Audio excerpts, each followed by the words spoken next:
نبی کریم صلی اللہ علیہ وآلہ وسلم کی وصال کے بعد پوچھے جانے والے 12 سوالات کون سے ہیں اور جوابات کیا ہیں؟ دوستو، ہم آج کی اس ویڈیو میں ان 12 سوالات کے تفصیلاً جوابات جانیں گے۔ نمبر 1، وہ کون سا جانور ہے جس کا ماں اور باپ نہیں؟ نمبر 2، وہ کون سی مادہ ہے جو بغیر ماں باپ کے موجود ہوئی ہو؟ نمبر 3، ایسا رسول جو نہ جن ہونا انسان ہو اور نہ ہی فرشتوں میں سے ہو، چوپائیوں اور درندوں میں سے بھی نہ ہو؟ نمبر 4، ایسی قبر جس نے قبر والوں کو بھی سیر کرائی ہو؟ نمبر 5، ایسا حیوان جس نے اپنے ساتھیوں کو ڈرایا ہو؟ نمبر 6، ایسا جسم جس نے ایک بار کھایا یا پھر کبھی نہیں کھایا؟ نمبر 7، زمین کا ایسا حصہ جہاں ایک بار سورج چمکا اور پھر آج تک نہیں چمکا اور قیامت تک نہیں چمکے گا؟ نمبر 8، ایسا پتھر جس سے زندہ کی پیدائش ہو؟ نمبر 9، وہ عورت جس سے 3 ساعت میں لڑکے کی ولادت ہوئی ہو؟ نمبر 10، 2 ساکن جو حرکت نہیں کرتے؟ نمبر 11، 2 متحرک جو ساکن نہیں ہوتے؟ 2 دوست جو دشمن نہیں ہوتے اور 2 دشمن جو دوست نہیں ہوتے؟ شے کیا ہے؟ لا شے کیا ہے؟ رحم سے پہلے کس عضو کی شکل بنتی ہے؟ قبر میں سب سے آخر میں کون سی چیز فنا ہوگی؟ حضرت علی رضی اللہ تعالیٰ عنہ نے ان تمام سوالات کے بڑے تفصیل سے جواب دیے۔ حضور صلی اللہ علیہ وآلہ وسلم کے ظاہری وصال مبارک کے تقریباً 10 یوم کے بعد ایک عربی بیابان سے چل کر مسجد نبوی کے دروازے پر آیا۔ اس نے اپنا چہرہ چھپایا ہوا تھا۔ صحابہ کرام جو وہاں موجود تھے انہیں سلام کیا اور حضور کے وصال مبارک پر غم کا اظہار کرنے کے بعد پوچھا کہ تم لوگوں میں سے رسول پاک صلی اللہ علیہ وآلہ وسلم کے وصی کون ہیں؟ حضرت ابوبکر صدیق رضی اللہ تعالیٰ عنہ نے حضرت علی کی طرف اشارہ کیا۔ وہ حضرت علی کی طرف متوجہ ہوا، آپ کو سلام کیا۔ حضرت علی نے جواب میں فرمایا، وعلیکم السلام یا معذر۔ یہ سن کر وہ حیران ہو گیا۔ عربی نے کہا کہ آپ کو میرا نام کیسے معلوم ہوا؟ کہ حضرت علی نے فرمایا، مجھے رسول اللہ صلی اللہ علیہ وآلہ وسلم نے خبر دی ہے اور تمہارے حال کی کیفیت مجھے دکھائی ہے۔ اگر تم چاہو کہ میں نے آپ صلی اللہ علیہ وآلہ وسلم سے جو تمہارے بارے میں سنا ہے تم سے بیان کر دوں۔ عربی نے کہا کہ آپ کا نام کیا ہے؟ فرمایا، یا علی ابن طالب، اور میں حضور علیہ السلام کا چچا زاد بھائی ہوں۔ عربی نے کہا کہ الحمدللہ۔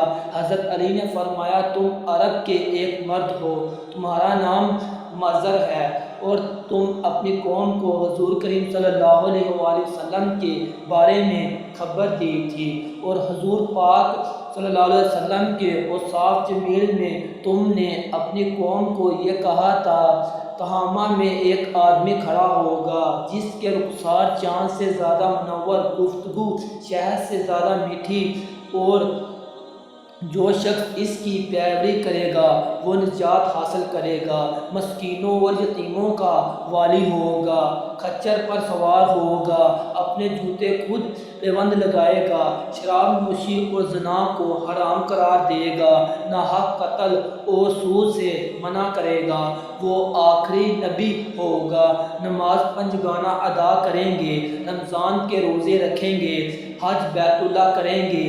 اے گروہ، اس پر ایمان لے آؤ، اس کی تصدیق کرو، اور جب تم نے اس امر کی طرف انہیں رہنمائی کی تو انہوں نے تیرے ساتھ ظلم و ستم کیا اور تجھے قید میں ڈال دیا۔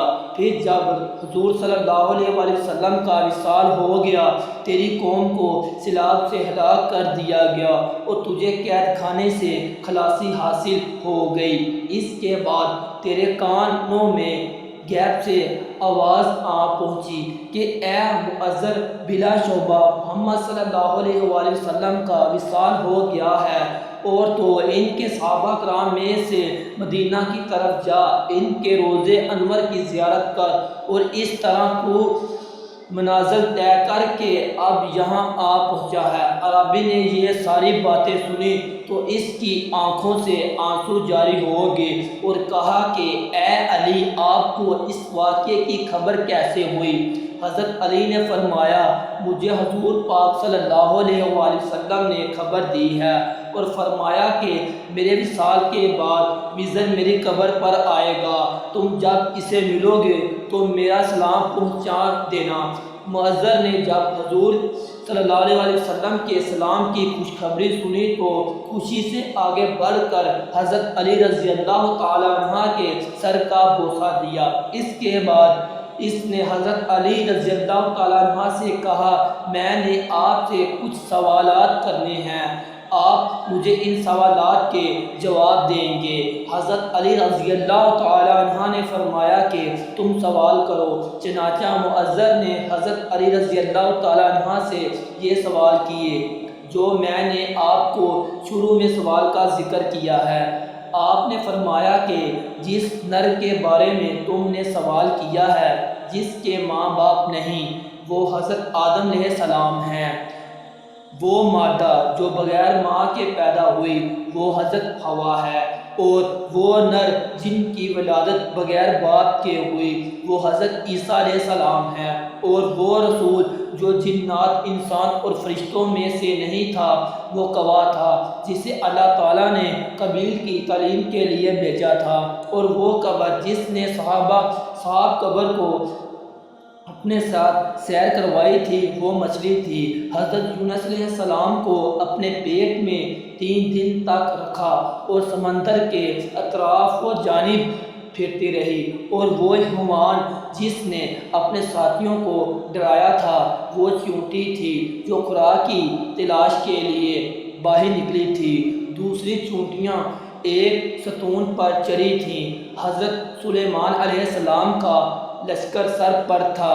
اس چیونٹی نے اپنی قوم سے کہا کہ خبردار، تمہارے گزرنے سے مٹی نہ گرے، اللہ تعالیٰ کا پیغمبر تم سے تکلیف اٹھائے گا، اور جس جسم نے ایک مرتبہ کھایا پیا نہیں اور قیامت تک نہیں کھائے گا، وہ حضرت موسیٰ علیہ السلام کا عصا مبارک ہے جس نے جادوگر کے جادوؤں کو ایک لمحے میں ختم کر ڈالا، اور وہ زمین کا ٹکڑا جہاں ایک مرتبہ سے زیادہ سورج نہیں چمکا وہ دریائے نیل تھا۔ اللہ تعالیٰ نے حضرت موسیٰ علیہ السلام کے لیے اسے پھاڑا اور اس کی گہرائی کی زمین دکھائی دینے لگی، سورج اس پر چمکا، چنانچہ اس کے نیچے سے غبار اٹھا۔ حضرت موسیٰ علیہ السلام اور ان کی قوم کے جانے کے بعد وہ پھر مل گیا اور اپنی سابقہ حالت میں آ گیا، اور وہ 2 متحرک جو کبھی بھی ساکن نہیں ہوتے وہ چاند اور سورج ہیں، اور وہ 2 دشمن جو کبھی دوست نہیں ہوتے وہ موت اور زندگی ہے، شے مومن ہے اور لا شے کافر ہے۔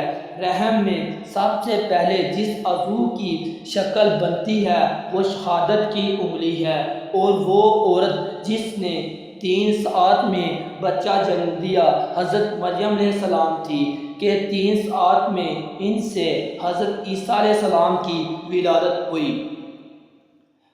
وہ دوست جو کبھی ایک دوسرے کے دشمن نہیں ہوتے وہ جسم اور جان ہے، اور وہ 2 ساکن جو غیر متحرک ہے وہ زمین اور آسمان ہے، اور تحریک سے یہاں مراد ایک جگہ سے دوسری جگہ منتقل ہوتا ہے، اور وہ پتھر جس سے حیوان کی ولادت ہوئی وہ پتھر وہ تھا جسے حضرت صالحین کی اونٹنی پیدا ہوئی، اور قبر میں سب سے آخر میں جو چیز فنا ہوتی ہے وہ انسان کے سر کی ہڈی ہے۔ جب مؤذر نے حضرت علی رضی اللہ تعالیٰ عنہ سے اپنے سوالات کے تفصیلی جواب سنے تو آپ رضی اللہ تعالیٰ عنہ کے سر کو مبارک کو بوسہ دیا۔ دوستو، اس طرح کی مزید نیو معلومات کی ویڈیو دیکھنے کے لیے ہمارے چینل کو سبسکرائب کریں، لائک کریں اور کمنٹ کریں، اور اس ویڈیو کو زیادہ سے زیادہ شیئر کریں۔ تب تک کے لیے اجازت دیجیے، اللہ حافظ۔